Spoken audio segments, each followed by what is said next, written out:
तो दोस्तों, आज की मूवी में हम देखने वाले हैं कि कैसे कुछ दोस्त एक पैरेलल यूनिवर्स में फंस जाते हैं जहां उनके साथ बहुत अजीब सी चीजें होती हैं।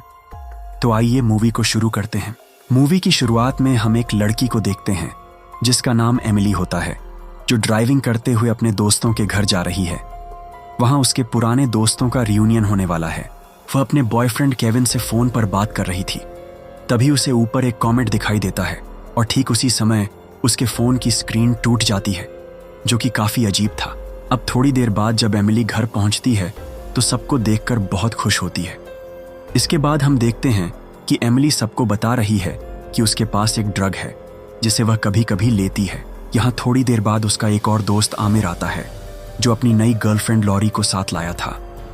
एमिली लॉरी को देखकर खुश नहीं थी, क्योंकि लॉरी उसके बॉयफ्रेंड की एक्स गर्लफ्रेंड है और एमिली का केविन के साथ रिलेशनशिप भी ठीक से नहीं चल रहा, क्योंकि केविन वियतनाम में सेटल हो रहा है और एमिली उसके साथ नहीं जाना चाहती, बल्कि अपने प्रोफेशन के लिए यहीं रहना चाहती है।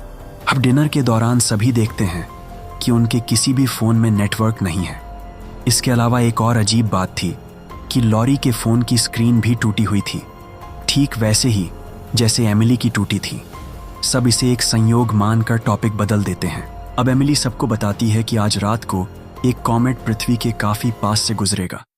यह इवेंट कई सालों बाद हुआ है और जब पिछली बार ऐसा हुआ था तो एक अजीब घटना घटी थी। एक लेडी ने पुलिस को बुलाकर बताया था कि जो उसके घर में है वो उसका हस्बैंड नहीं है, क्योंकि उसने पिछली रात ही उसे मार दिया था। तो फिर उसके घर में कौन है? ये सब सुनकर सभी हैरान रह जाते हैं और यहीं से कहानी का असली ट्विस्ट शुरू होता है। ठीक इसके बाद सारी लाइट्स अपने आप बंद हो जाती हैं। सभी अंदर जाकर ब्लू कलर की ग्लो स्टिक्स जलाते हैं और देखते हैं कि बाहर क्या हुआ है। बाहर देखने पर उन्हें पता चलता है कि पूरे एरिया की लाइट बंद है, सिवाय एक घर के जो थोड़ी दूर पर है और उसमें लाइट जल रही है। ह्यूस और आमिर डिसाइड करते हैं कि वे उस लाइट वाले घर में जाएंगे और जब वो अंदर जाते हैं तो देखते हैं कि अंदर एक ग्लास टूटा हुआ है। ह्यूस अपने भाई को कॉल करना चाहता है, जो एक फिजिसिस्ट है, और इन घटनाओं के बारे में पूछना चाहता है। थोड़ी देर बाद ह्यूस और आमिर वापस आते हैं, जहां ह्यूस के सिर पर चोट लगी थी, और वे साथ में एक बॉक्स लेकर आते हैं जो उन्हें वहां मिला था। जब वे उसे खोलते हैं तो हैरान रह जाते हैं, क्योंकि उसमें उनकी कई तस्वीरें थीं जिनके पीछे नंबर लिखे थे। सबसे अजीब बात यह थी कि आमिर की जो फोटो थी उसमें उसने वो ड्रेस पहनी थी जो उसने आज ही खरीदी थी, और उसे याद था कि उसने कोई फोटो खिंचवाई ही नहीं। अब ह्यूस उन्हें बताता है कि जब वे उस घर में गए थे तो वो बिल्कुल उनके ही घर जैसा था। टेबल पर खाना रखा था और उनमें से ही सभी लोग वहां खाना खा रहे थे। ये सुनकर बाकी सब डर जाते हैं।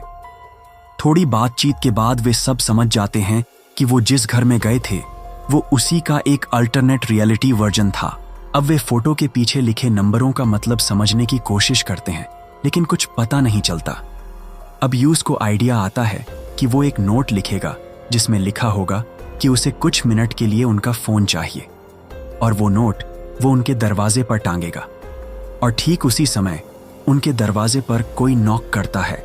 जब वे दरवाजा खोलते हैं तो पाते हैं कि कोई वैसा ही नोट वहां टांग गया है जैसा ह्यूस ने अभी लिखा था। यानी कि ह्यूस ने जो सोचा था वो किसी और ह्यूस ने पहले ही कर दिया था। अब सिचुएशन और भी अजीब होने लगती है। एमिली, केविन, माइक और लॉरी उस घर की जांच करने निकलते हैं। रास्ते में उन्हें अपने जैसे कुछ और लोग दिखाई देते हैं, लेकिन उनके पास रेड ग्लो स्टिक होती है। दोनों ग्रुप एक दूसरे को देखकर डर जाते हैं और अपने अपने घर लौट जाते हैं। एमिली को शक होता है कि कहीं किसी ने ड्रग्स उनके खाने में तो नहीं मिला दिए, जिससे सबको हेलुसिनेशन हो रहे हैं। लेकिन थोड़ी बहस के बाद ये क्लियर हो जाता है कि जो भी चीजें वे देख रहे हैं वो सब रियल हैं। अब ह्यूस को याद आता है कि उसके भाई की एक किताब में क्वांटम थ्योरी से जुड़े नोट्स हैं। उस किताब को पढ़ने के बाद वे डिस्कवर करते हैं कि कॉमेट की वजह से दो रियलिटी क्रिएट हो गई हैं। ह्यूस सबको कैट थॉट एक्सपेरिमेंट के बारे में बताता है। इसमें अगर एक बिल्ली को बॉक्स में बंद किया जाए और उसमें जहर रख दिया जाए तो 50-50 चांस है कि बिल्ली जिंदा भी हो सकती है या मरी भी, लेकिन जब तक बॉक्स नहीं खोलते हमें नहीं पता चलता। इसी तरह वे समझते हैं कि दोनों रियलिटी साथ साथ चल रही हैं, और जैसे ही बॉक्स हटता है दोनों रियलिटी एक दूसरे से कोलैप्स हो जाती हैं। अब वे सब प्लान बनाते हैं कि कैसे अपनी अपनी रियलिटी को बचाया जाए। माइक यह मानता है कि उन्हें दूसरे ग्रुप को ब्लैकमेल करना चाहिए ताकि उन्हें वो किताब ना मिल सके। इस बीच वे नोटिस करते हैं कि यूस और आमिर अचानक गायब हो गए हैं। कुछ देर बाद दोनों वापस आते हैं और उनके हाथ में ब्लू ग्लो स्टिक होती है। वे बताते हैं कि उन्होंने बहुत सारी रियलिटी देखी और उन्हें एहसास हुआ कि हर अलग फैसला एक नई ब्रांच रियलिटी बनाता है। अब वे समझते हैं कि जब कोई डार्क जोन पार करता है तो वह किसी रैंडम रियलिटी में चला जाता है। ये जैसे घूमते हुए टायर के सेंटर में होना है। सब डिसाइड करते हैं कि उन्हें अपनी रियलिटी में ही रहना है, लेकिन एमिली नोटिस करती है कि जो नंबर मूवी की शुरुआत में उसने देखे थे वे यहाँ अलग हैं। इससे उसे कंफर्म हो जाता है कि सिर्फ बेथ और ली ही ओरिजिनल रियलिटी में हैं। बाकी सब लोग डार्क जोन पार कर चुके हैं। अब उनके दरवाजे पर एक ब्लैकमेल नोट आता है जिसमें दूसरे माइक का यूज की वाइफ बेथ के साथ अफेयर की बात होती है। इससे यूज गुस्से में आकर माइक को मारने लगता है। तभी एक दूसरा माइक अंदर आता है और असली माइक को पंच मारकर चला जाता है।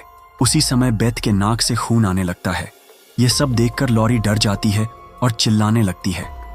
केविन उसे शांत करता है, लेकिन एमिली केविन को लॉरी के पास देखकर अपसेट हो जाती है और चुपचाप बाहर निकल जाती है।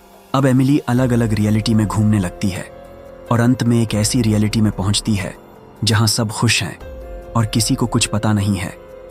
यहाँ की एमिली ने केविन के साथ वियतनाम जाने का फैसला किया था और वह प्रोफेशनली भी सक्सेसफुल थी। अब एमिली बाहर यूज की कार का शीशा तोड़ देती है। इसकी आवाज सुनकर सब बाहर भागते हैं, जिसका फायदा उठाकर एमिली बेथ के ड्रग्स की मदद से इस यूनिवर्स की एमिली को बेहोश कर देती है और उसकी जगह ले लेती है। क्योंकि वो थोड़ी देर से अंदर पहुंची थी तो सब उससे पूछते हैं कि वो इतनी देर बाहर क्या कर रही थी।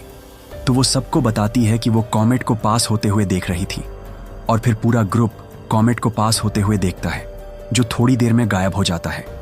यानी अब सब रियलिटीज एक को छोड़कर कोलैप्स हो जाएगी। अब एमिली नोटिस करती है कि इस यूनिवर्स की एमिली जिसे उसने ड्रग देकर बेहोश किया था वो किसी तरह बाथरूम तक पहुंच गई है। तो वो दरवाजा बंद करके एक भारी टाइल से उसके सिर पर बार बार मारती है और इस सब में उस एमिली की रिंग बाथरूम के फर्श में ही गिर जाती है और एमिली उसकी बॉडी को बाथरूम में ही छुपा देती है और बाहर ग्रुप के पास जाने लगती है। लेकिन वहां पहुंचते ही वो बेहोश हो जाती है। अगले दिन सब कुछ नॉर्मल लगता है, लेकिन एमिली को उस ओरिजिनल एमिली की बॉडी घर में कहीं भी नहीं मिलती। तो वो उसे बाहर ढूंढने निकल जाती है।